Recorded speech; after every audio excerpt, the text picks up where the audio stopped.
13 Action News Update, sponsored by Bell Medical. I'm Ross DiMattei right now with your 13 Action News Update. Former Minneapolis police officer Derek Chauvin has been sentenced to 22.5 years in prison for the murder of George Floyd. 13 months to the day after cameras recorded Chauvin with his knee on Floyd's neck in the streets of Minneapolis, Chauvin is now one of 10 police officers in this country sentenced to prison for murder on the job in the last 16 years. Before he was sentenced today, members of the Floyd family spoke directly to Derek Chauvin.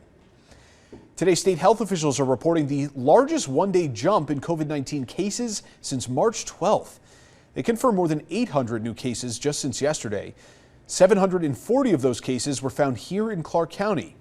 In the last week, there's been an average of nearly 400 new cases per day, and the test positivity rate is now up to 4.5%.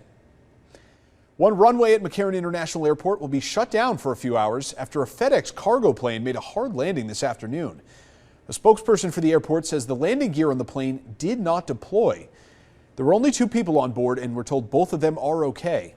Crews are working right now on removing that plane, and federal investigators are going to look into what exactly happened. This is not impacting airport operations at this time.